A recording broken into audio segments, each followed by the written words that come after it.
It was a cold, rainy evening when Emma almost ignored her. The restaurant was full of noise, clinking glasses, quiet laughter, and the low hum of conversations blending into a warm, comforting rhythm.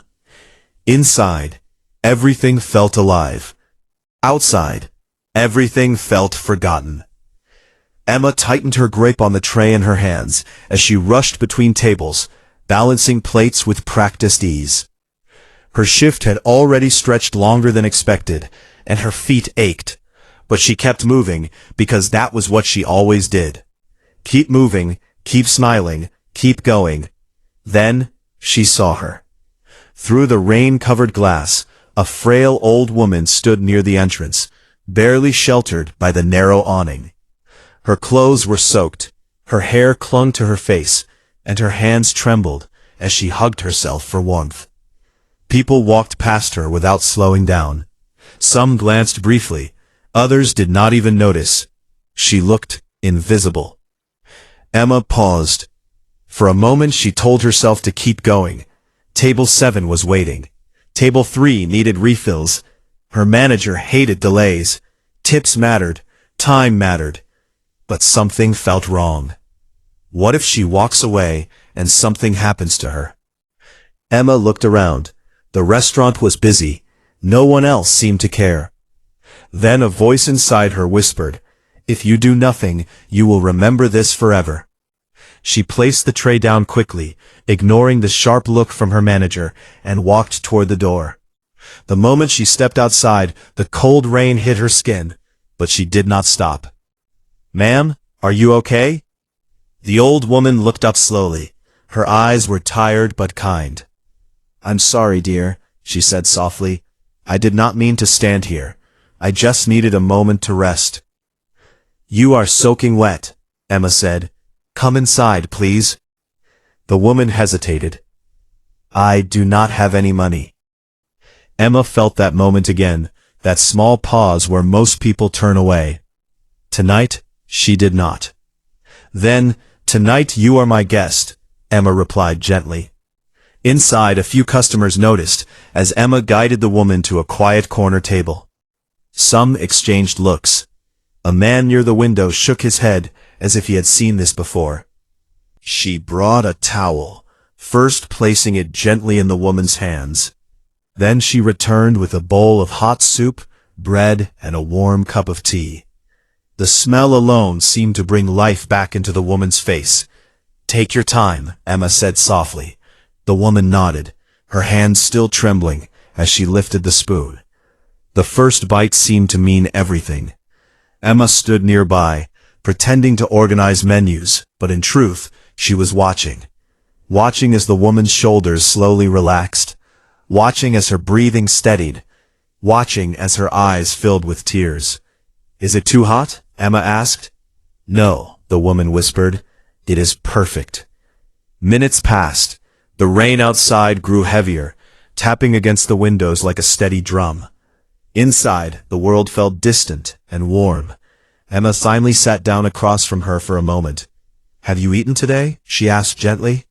The woman shook her head. "Not today, not yesterday either." Emma felt her chest tighten. "Why did you not ask anyone for help?" The woman gave a faint smile. "Sometimes people only see what they expect to see." Emma did not know what to say to that. She stayed a little longer, making sure the woman had everything she needed before returning to her work. But something had changed. Every time Emma passed that table, she slowed down. She refilled the tea before it was empty. She brought another piece of bread without being asked. And each time the woman thanked her with the same quiet gratitude. Hours later, the restaurant began to empty. Chairs were stacked, lights dimmed slightly, and the rain finally softened into a gentle drizzle. The woman finished her meal and carefully folded the napkin in her lap. Emma approached again. "Can I get you anything else?" she asked gently. The woman shook her head. "No, dear, you have already given me more than enough." She reached into her coat pocket and pulled out a small worn envelope, placing it on the table. "This is for you." Emma immediately stepped back. "I cannot take anything from you." "Please," the woman insisted softly, "just open it later." Hesitated. then nodded slowly. If it means that much to you, I will. The woman stood up slowly. Emma helped her to the door. Thank you for seeing me, the woman said as she stepped out into the now quiet street. Emma watched her disappear into the night. For a moment, everything felt still. Then the manager called her name sharply, breaking the silence. Emma, get back to work. She nodded quickly, returning inside, but her mind stayed with the woman. When her shift finally ended, Emma sat alone at one of the empty tables. The restaurant was silent now, the warmth fading as the night grew late. She looked at the envelope in her hands. It felt light, almost empty. She smiled to herself, probably just a note, she thought. Still, something about it felt important. She opened it carefully. Inside was a folded piece of paper and a check. Emma froze. Her eyes widened as she read the number. $50,000. Her hands began to shake. This cannot be real, she whispered. She looked at the note again, her heart racing. Dear Emma, tonight I came here not as a guest, but as an observer. I own this restaurant and several others across the city, but I rarely reveal myself. I wanted to see who among my staff still believes in kindness when no one is watching. Most people passed me by. Some noticed but chose not to act. Only you stepped outside. Only you offered help without expecting anything in return. Kindness cannot be taught through rules. It comes from who you are. Starting tomorrow, I would like you to take a new role as manager of this location. This check is a small token of my gratitude, but the real reward is the opportunity you have earned.